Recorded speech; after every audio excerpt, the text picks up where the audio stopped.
really? And I think, yeah, that's good, guys. Okay, everybody. First stop, it's a bit small. It's like we will visit today College of Islands, and we will stay there maybe 45 minutes. নমস্কার এবং স্বাগত ভূপর্যটকের চ্যানেলে। মনে অদম্য ইচ্ছে পৃথিবীর সব দেশে পা রাখার এবং একটু কাছ থেকে দেখা সেখানকার শহর, শহরতলি, গ্রাম, শিল্প, সংস্কৃতি, স্থাপত্য, স্থানীয় মানুষ ও তাদের দৈনন্দিন জীবন। এই উদ্দেশ্য নিয়েই আবার বেরিয়ে পড়া এলএম নতুন দেশে।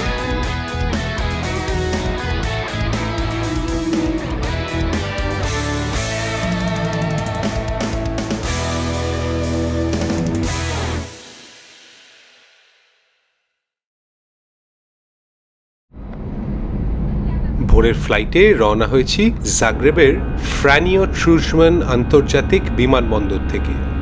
চলছে ভূপর্যটকের ক্রোয়েশিয়া সফর। ইউরোপের দক্ষিণ বালকান অঞ্চলের দেশ এই ক্রোয়েশিয়া। আগের পর্বে ঘুরে দেখেছি রাজধানী জাগ্রেব এবং নিকটবর্তী প্লিটভিৎসা লেক। মন ছুঁয়ে গেছে শহর জাগ্রেব, এবং সত্যি কথা বলতে প্লিটভিৎসার মতো জায়গা বেশ অনেকটাই চিন্তাভাবনার বাইরে। এবারে যাচ্ছি দেশের সবচেয়ে জনপ্রিয় পর্যটন গন্তব্য দুব্রোভনিক।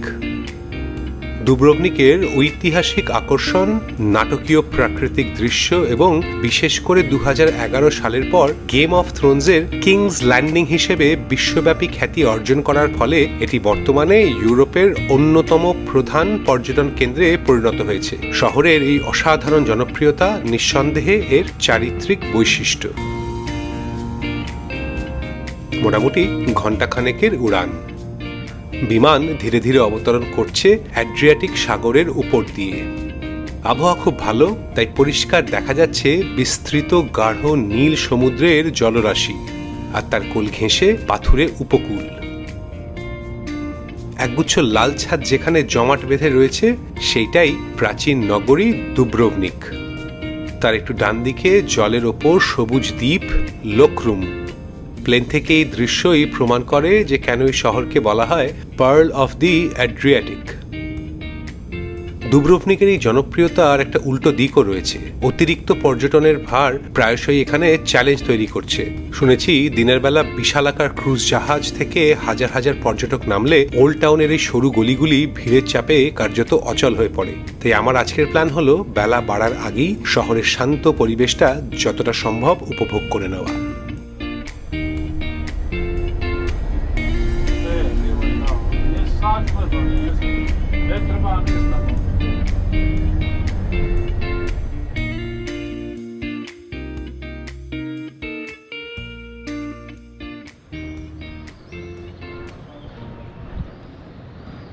ওল্ড সিটিতে আমার হস্টেল।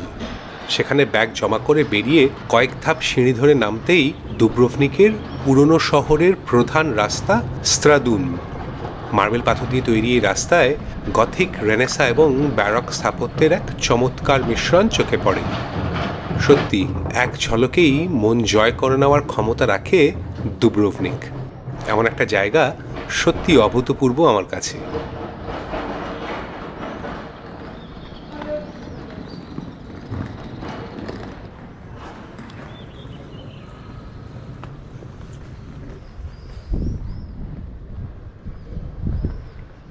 এই স্ত্রাদুন যেখানে শেষ হয়েছে সেখানেই লুজা স্কোয়ার,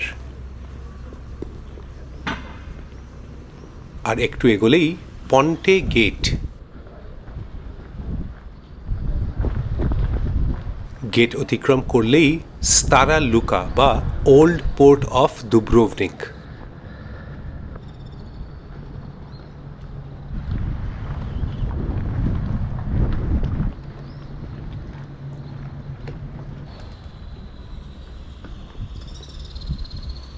দুপুরে স্থানীয় গাইডের সাথে অবশ্যই ঘুরে দেখব আরও ভালো করে। আপাতত সকালের এই নিরিবিলি মেজাজে নিজের মতো একটু এলোমেলো হেঁটে বেড়ানো এই ওল্ড টাউন, প্রধান সড়ক স্ত্রাদুন ও তার দুপাশের সংকীর্ণ সব গলিপথ।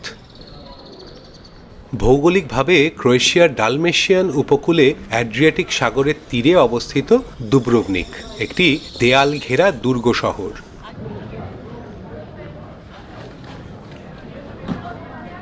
এর ইতিহাস শুরু হয় ৭ম শতাব্দীতে। শহরটি একসময় রাগুসা প্রজাতন্ত্র নামে পরিচিত ছিল। এর কৌশলগত সমুদ্র অবস্থানের কারণে এটি ৫০০ বছর ধরে এক স্বাধীন সামুদ্রিক শক্তি হিসেবে নিজেদের প্রতিষ্ঠা করেছিল।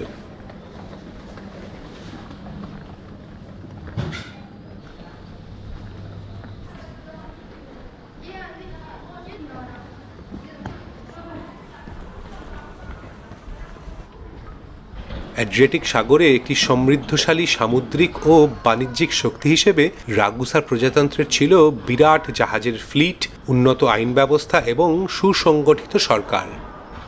মধ্যযুগীয় ডুব্রোভনিক ইউরোপে অগ্রণী ছিল বহু ক্ষেত্রে, যেমন ১২৯৬ সাল থেকে চালু থাকা এদের সিওয়েজ সিস্টেম, ফ্রান্সিসকান মনাস্ট্রির প্রাচীন ফার্মেসি এবং ১৪১৬ সালে আনুষ্ঠানিকভাবে নিষিদ্ধ হওয়া দাস প্রথা।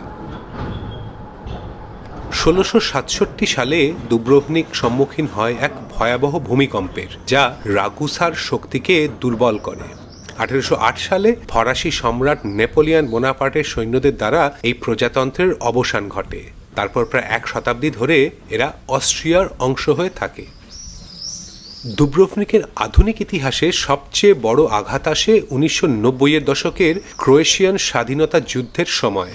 ইউগোস্লাভ পিপলস আর্মির ভারী গোলাবর্ষণে ক্ষতিগ্রস্ত হয় স্ত্রাদুন এবং আশেপাশের এলাকার চার্চ ও বাড়িঘর। যুদ্ধ পরবর্তীকালে আন্তর্জাতিক সহায়তায় পুনর্গঠিত হয় এই ইউনেস্কো ওয়ার্ল্ড হেরিটেজ সাইট।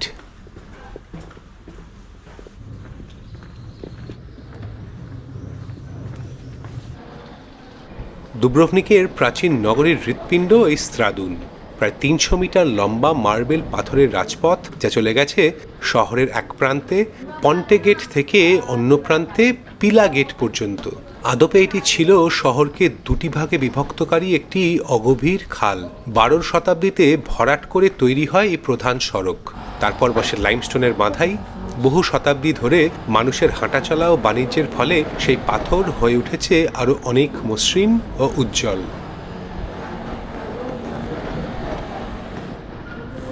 হাঁটতে হাঁটতে স্ত্রাদুনের অপর প্রান্তে, সামনেই ফ্রান্সিসকান চার্চের বেল টাওয়ার।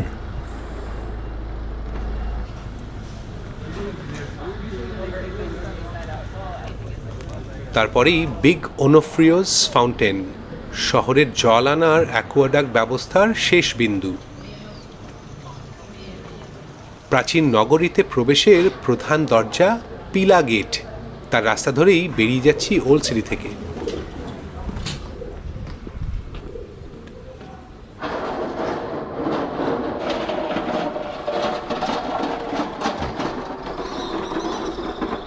এই পিলা গেট একটি ডাবল গেট।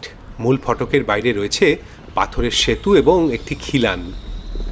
গেটের খিলানের ঠিক ওপরে শহরের পৃষ্ঠপোষক সেন্ট ব্লেজের একটি মূর্তি। সকাল 8:30। মানুষের আনাগোনা বাড়ছে। এখানেই আমার মিটিং পয়েন্ট এর পরের নৌকা ভ্রমণের। সামনেই বিস্তীর্ণ প্রমেনেড। একটু এগিয়ে উঁকি মারতেই দেখা যাচ্ছে পিলাবের স্নিগ্ধ জলরাশি, বাঁদিকে ফোর্ট বোকার, আর ডান দিকে সেই গেম অফ থ্রোনস খ্যাত ফোর্ট লোভরিয়েনাটস।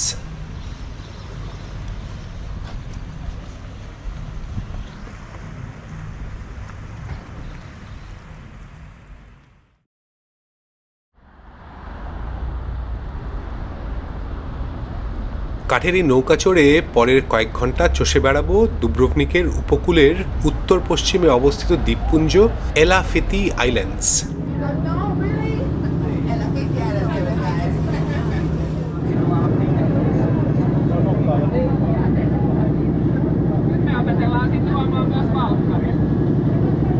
এলাফেতি আইল্যান্ডসের এই দ্বীপগুলি একসময় পরিচিত ছিল রাগুসা প্রজাতন্ত্রের অভিজাতদের অবসর যাপনের স্থান হিসেবে।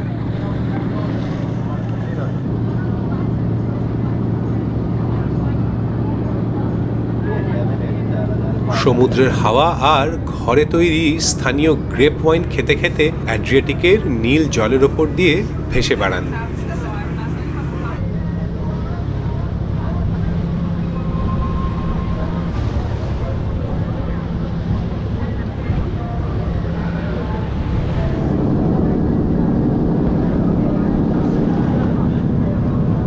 তিনটির মধ্যে প্রথম দ্বীপ কলোচেপ।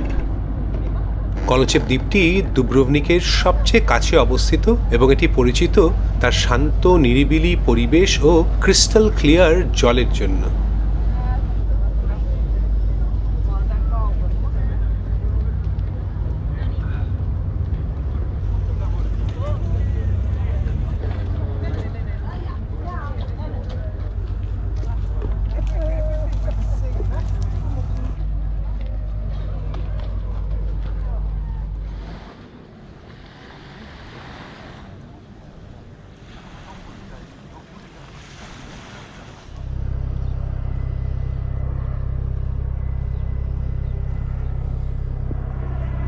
কলোচেপ দ্বীপে কিছুক্ষণ সময় কাটিয়ে পরবর্তী গন্তব্য দ্বীপ শিপান।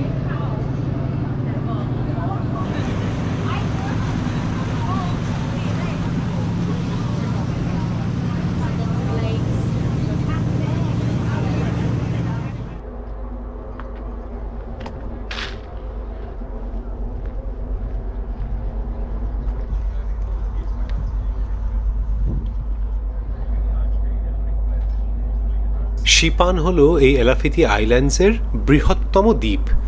একসময় দুব্রোভনিকের ধনী অভিজাতদের গ্রীষ্মকালীন অবকাশের কেন্দ্র ছিল এই শিপান। তাই এখানে দেখতে পাওয়া যায় রেনেসাঁ আমলের গ্রীষ্মকালীন বাসস্থান এবং মধ্যযুগীয় চার্চের ধ্বংসাবশেষ।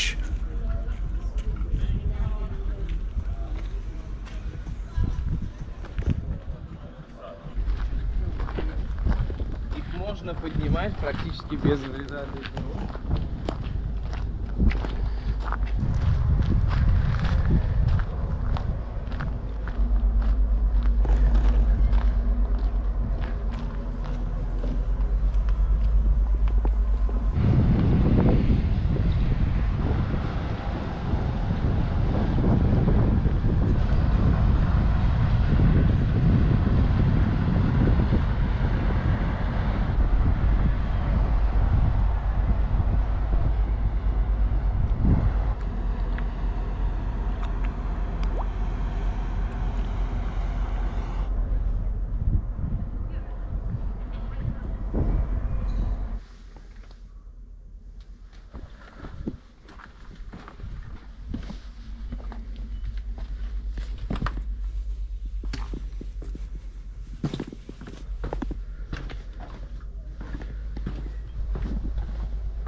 নৌকা সফরে আলাপ হয়েছে ফিনল্যান্ড থেকে আসা দুই পরিবারের সাথে। ওয়াইন, বিয়ার আর খাওয়া দাওয়া মিলিয়ে ভালোই জমে গেছে তাদের সাথে আড্ডা।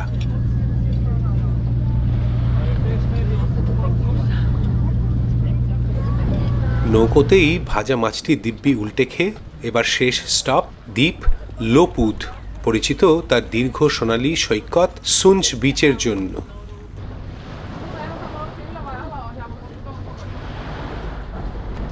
ফিনিশি দলটির গ্রীষ্মকালীন অবসর কাটে বোটিং করে, তাই নৌকো নিয়েই চলছে গম্ভীর চর্চা। You know, the wood is upcoming thing in tomorrow. It always comes back. Yeah. The wooden thing is very nice. A little bit scrap now. It's gonna be in a good shape like in the next 15 years, and then it's in. Isn't that kind of my uncle?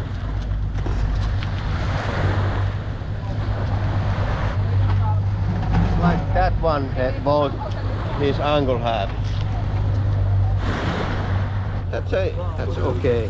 That's okay. Because it's Italian boat. But someone had. ক্যামেরার battery হঠাৎ দেখাচ্ছে শেষের পথে। অন্য ব্যাটারিটা আনতে ভুলে গেছি, তাই নৌকো বিষয়ক এই আলোচনা এবং আইল্যান্ড ট্যুরের রেকর্ডিংয়ে এখানেই ইতি টানতে হচ্ছে।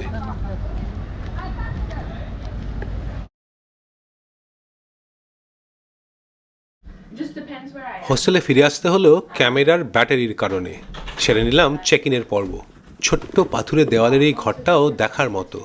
বাং পেরে নিচতলায় ছড়ানো আমার অস্থায়ী সংসার। অন্য পাশে ব্যাগ, ঠিক তার ওপর একটা জানালা। বাইরে তাকালেই পোড়ামাটির টালির ছাদ। ডুব্রোভনিকের এক চিরাচরিত দৃশ্য।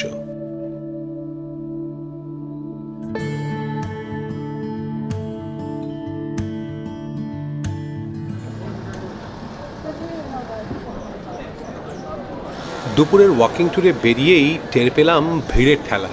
সকালে সেই নিরিবিলি পরিবেশ একেবারে উধাও, পরিবর্তে মানুষের ঢল, সঙ্গে অফুরন্ত কোলাহল। সময়টা গ্রীষ্মকাল হলে হাঁটা চলাই নাকি এখানে দায় হয়। ভিড় যাই হোক, কলকাতার বাঙালির ঘাবড়াবার কোনো প্রশ্নই আসে না। তবে মানুষের ভিড়েরও আছে একটা অন্যরকম মজা, একটা অন্যরকম এনার্জি, আর সঙ্গে আমাদের গাইড শোনাচ্ছেন শহরের টুকরো টুকরো গল্প। জমজমাট হয়ে উঠেছে লুঝা স্কোয়ার। কেন্দ্রের পাথরের স্তম্ভটি একজন মধ্যযুগীয় বীর নাইট অরল্যান্ডোর স্মৃতিস্তম্ভ, দুব্রোভনিকের স্বাধীনতা ও বাণিজ্যের প্রতীকী স্থান।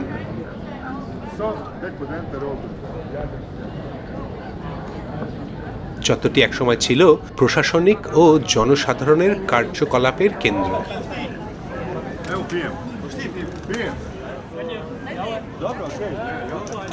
গুন্ডুলিচ স্কোয়ার থেকে উঠে গেছে এই জেসুইট স্টেয়ারকেস, দুব্রোভনিকের অন্যতম আইকনিক স্থাপত্য, স্থানীয় নাম স্কালিন।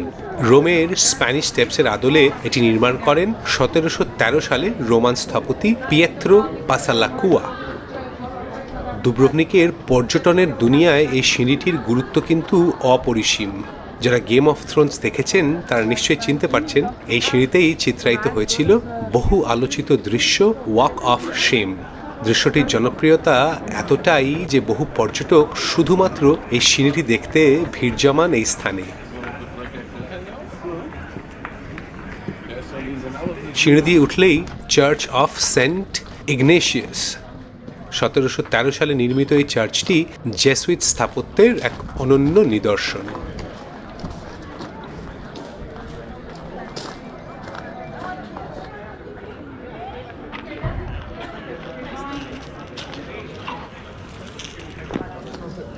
স্ত্রাদুনের চকচকে মার্বেল পাথর ছেড়ে একটু ভেতরে গেলেই দেখা যায় সরু গলি আর খাড়া সব পাথুরে সিঁড়ি ও ভবন। দৃশ্যটা নিঃসন্দেহে মন কাড়া। তবে গাইড ইঙ্গিত দিলেন যে নেপথ্যের বাস্তবটা কিছুটা হলেও কঠিন।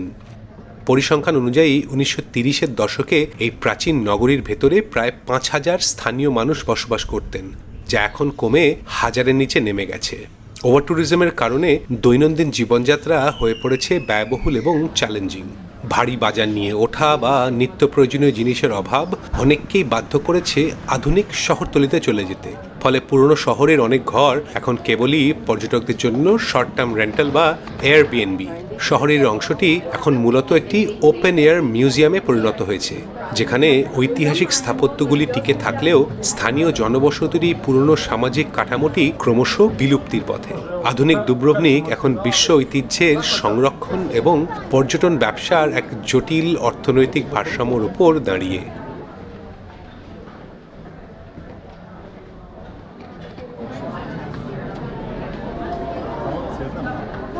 ফেরত আবার সেই মার্বেলের সড়ক স্ত্রাদুনে।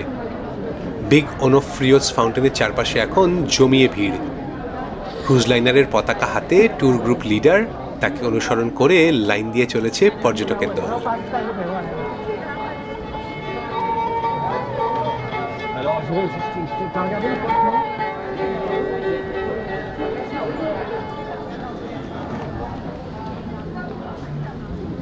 ঐতিহাসিক গেট পেরিয়ে পাথরের সেতু আর সেন্ট ব্লেজের মূর্তির তলা দিয়ে বেরিয়ে যাচ্ছি ওল্ড সিটির চৌহদ্দির বাইরে।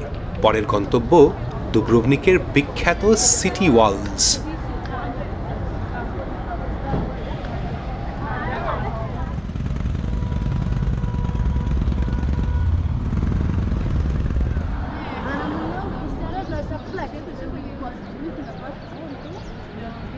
নানান অ্যাঙ্গেল থেকে যে বিশাল পাথুরে দেওয়ালগুলোকে শহরের রক্ষা কবচ হয়ে দাঁড়িয়ে থাকতে দেখলাম সারাদিন ধরে, এবার সময় হয়েছে সেগুলোর ওপরে পা রাখার।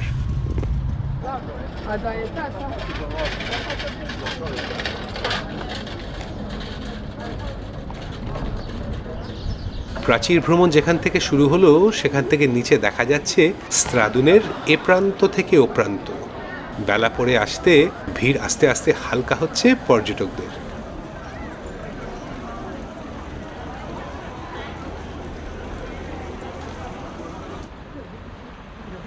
দেয়ালের একপাশ জুড়ে অ্যাড্রিয়াটিক সাগরের সুবিশাল নীল জলরাশি। দেয়ালের নিচেই সমুদ্রের ঢেউ আছড়ে পড়ার দৃশ্য আর দিগন্তে লোকরুম দ্বীপের সবুজ ছায়া। গভীর নীল জলরাশির গাবে সর্বোচ্চ 25 মিটার উচ্চতার প্রায় 2 কিলোমিটার দীর্ঘ এই প্রাচীর। How many times a day do you have to do that? Oh, not many.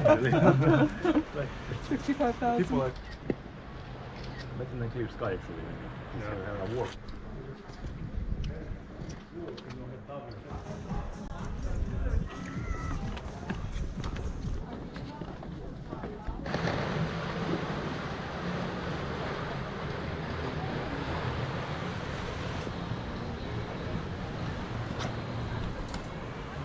দেওয়ালের ওপর থেকে তাকালে প্রাচীন নগরীর অভ্যন্তরীণ টুকরো টুকরো দৃশ্য।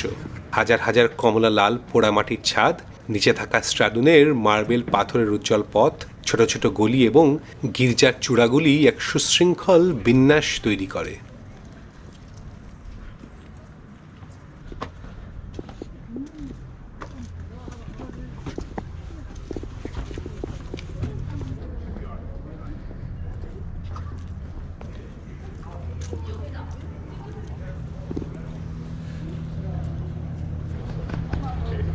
Now it's like a really good place to do so. So you just can follow me here.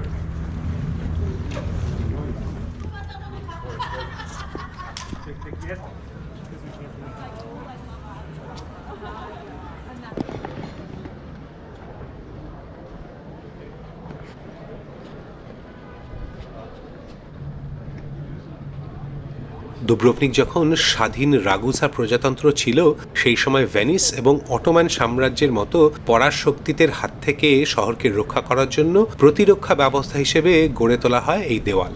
নির্মাণ কাজ শুরু হয়েছিল 1300 শতকে এবং সম্পূর্ণ হয় 1600 শতকে। দেওয়ালের নির্মাণ এতটাই মজবুত ছিল যে দীর্ঘ ইতিহাসেও এটি কখনো ভেদ করা যায়নি। এটি দুব্রোভনিকের দীর্ঘ 5 শতাব্দীর স্বাধীনতা রক্ষায় পালন করেছিল একটি গুরুত্বপূর্ণ ভূমিকা।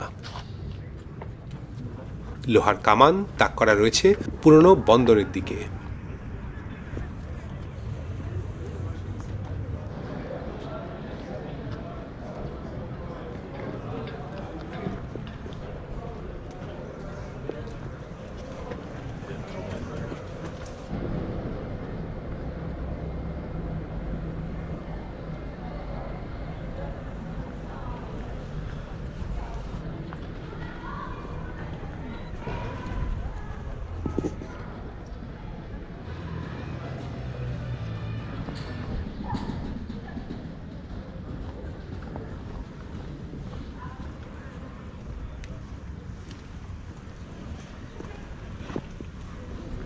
By the way, the Portuguese, if you can see this next to us, is 500 years old.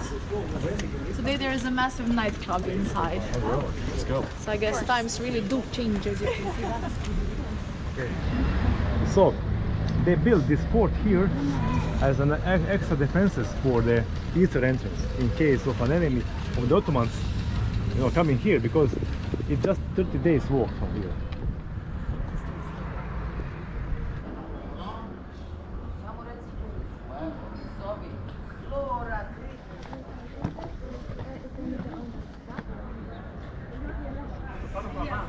পনেরোশো শতাব্দীর সামরিক প্রকৌশলের এক অন্যতম নিদর্শন মিনচেটা টাওয়ার, দুব্রোভনিকের দুর্গ দেওয়ালের সবচেয়ে উঁচু এবং সবচেয়ে আইকনিক অংশ।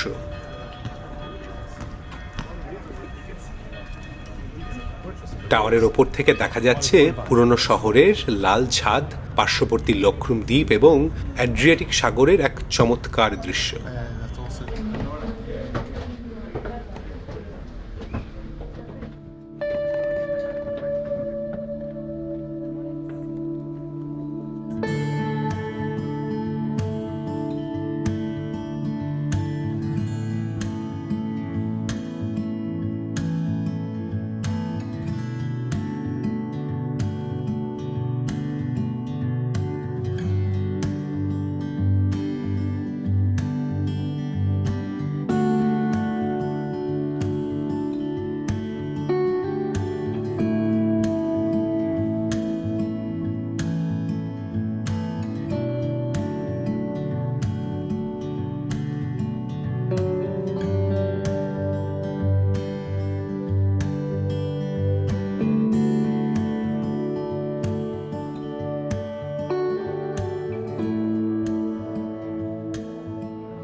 দুর্গের দেওয়ালের বেশ একটা থ্রিলিং ওয়াক সেরে নেমে এসেছি সমতলে।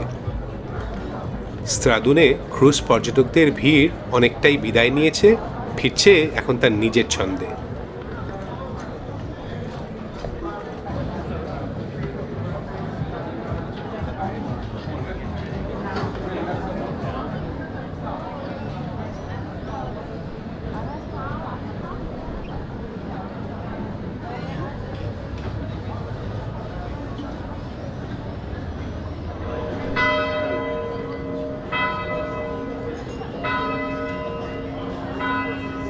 দুব্রোভনিকে সূর্যাস্ত দেখার সেরা ঠিকানা শহরের ঠিক পেছনে দাঁড়িয়ে থাকা মাউন্ট স্রাদ পাহাড়ের চূড়ো।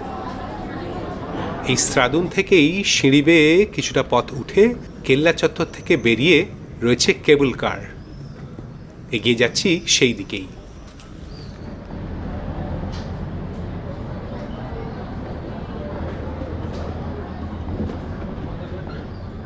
1969 সালে এটি প্রথম তৈরি হলেও এই দুব্রোভনিক কেবল কার সম্পূর্ণ ধ্বংস হয়ে যায় 1991 সালের যুদ্ধের সময়। 2010 সালে এটি আবার আধুনিক রূপে গড়ে তোলা হয়।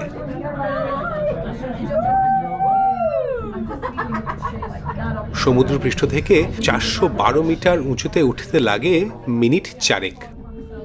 উত্থানের সাথে সাথে ধীরে ধীরে ছোট হয়ে আসছে পুরো শহর।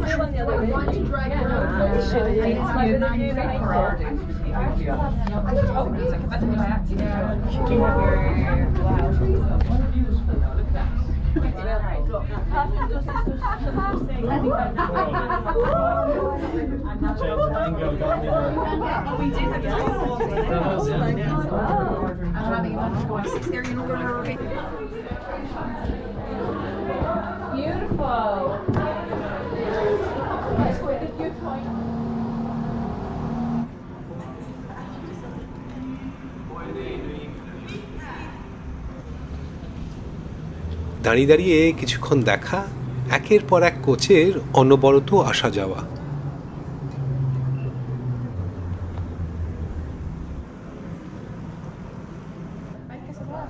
সূর্যাস্তের অপেক্ষা করতে করতে তাকিয়ে দেখছি এই প্যানোরামিক ভিউ। একপাশে পাহাড়ের ঢালে অ্যাম্ফিথিয়েটার ও লাগোয়া রেস্তোরাঁ। ম্যাজিকের মতো হঠাৎ পাল্টে গেল মেঘ সূর্যের খেলা। গোধূলির সোনালি আলো আছড়ে পড়ল দুব্রোভনিকের গায়ে।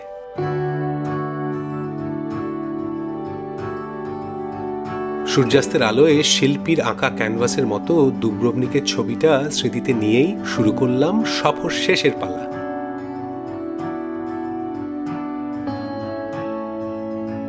সন্ধ্যা ঘনিয়ে আসতেই শহরে ফিরে দেখি দুর্গের আনাচে কানাচে জ্বলে উঠেছে হলুদ নরম আলো। পায়ে হেঁটে হোস্টেল ফেরার পথে আরেকবার প্রাণ ভরে উপভোগ করে নিলাম রাতের ওল্ড টাউনের আমেজ।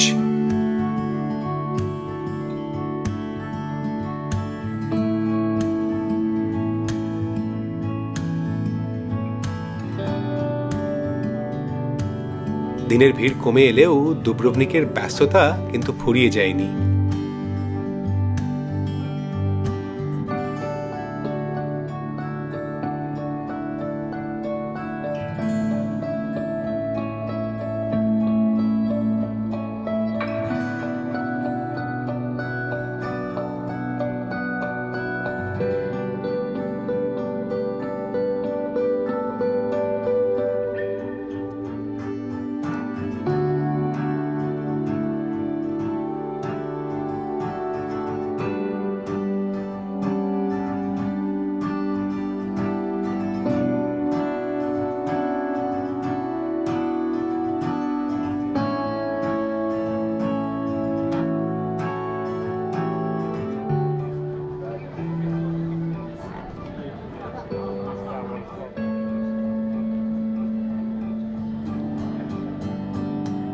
স্ত্রাদুনের দুই প্রান্তে দাঁড়িয়ে থাকা এই টাওয়ারগুলো যেন অতন্দ্র প্রহরী হয়ে পাহারা দিয়ে চলেছে এই প্রাচীন জনপদকে।